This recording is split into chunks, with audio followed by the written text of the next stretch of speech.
sustainability all a big joke? Should we be laughing at climate change? Well, as it turns out, yes, absolutely. Hello, I'm Meghann Scully and welcome to Energise, the show that looks at sustainability in all its forms and what we can all do to shape a clean energy future.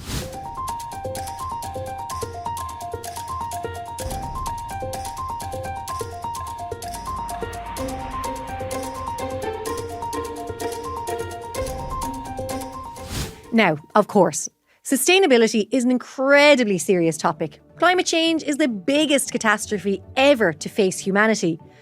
But there's very often a problem when we talk about the end of our planet as we know it, about environmental catastrophe, about problems that are so huge they seem utterly hopeless. For some people, this kind of talk is productive. It spurs them into action. But for lots of people, the doom and gloom, the despair and negativity produces anxiety and fear, a sense of hopelessness. If nothing can be done, why even bother? Well, that's where comedy and the arts come in. Colm O'Regan is a self-proclaimed climate worrier and someone who uses his own fears and anxieties about the planet not just to raise awareness, but to entertain people, to make them laugh. As he points out, we can't have a world where despair is the only response.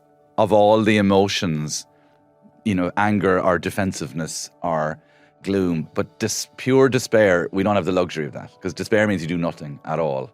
And you're also a downer for everybody else around you. Like we don't have the option for despair. So I wanted to write something funny for people who are in the thing and need a laugh, and for people who are peripheral to the thing and would like to read something that isn't completely gloomy all the time, even though I don't ignore any truths. And so I wrote the book. I did a comedy show to go with it, and I tentatively brought the comedy show around the country in various places. He's not claiming to be an expert in climate science or that he leads a perfectly sustainable lifestyle. Like all comedians, he's happy to look at his own life and experiences and the experience of those around him and try to come up with some good comedy material while recognising that there are better and worse ways to convince people to do things. It's good to do stuff out of guilt. Do you know what I mean? But not out of when you're ashamed.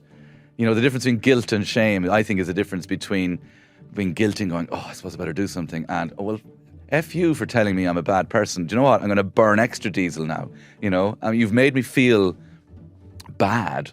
So I'm not only am I not going to do the thing you want me to do, I'm going to be actively counterproductive, And I feel like in making people laugh, where I'm saying I'm kind of crap at this as well too, or I talk a lot about getting stuff secondhand and how much of an adventure that is, or the people you meet, or the kind of crack you have, because it's far more interesting than buying stuff new, because you're meeting other humans.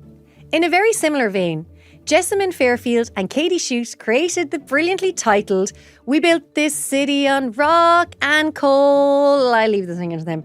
It's a comedy theatre show which they have performed in small communities all over the country. And the reasons they created it are very similar to where Colm is coming from. It's about hope in the face of despair.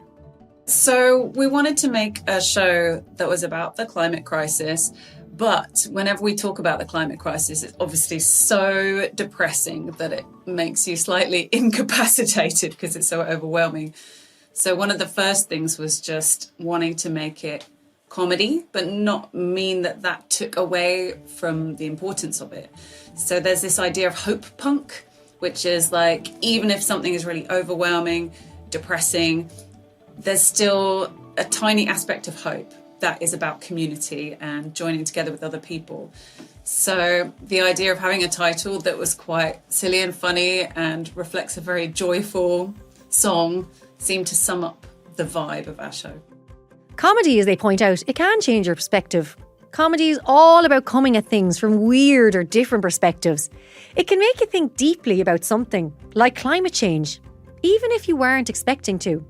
I think especially because, comedy tends to be a bit more lateral and less direct than other forms of communication.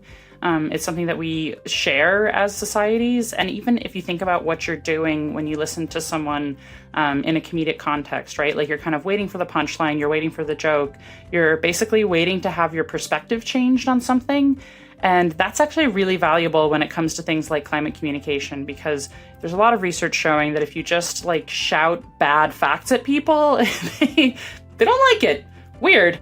So don't despair. There is always hope, and hope can produce action and results and a better future. And plenty of laughs along the way. Don't forget, you can hear the full interviews with Colm, Jessamyn and Katy and find out about comedy, theatre and climate change on our companion podcast series Re-Energise, available now.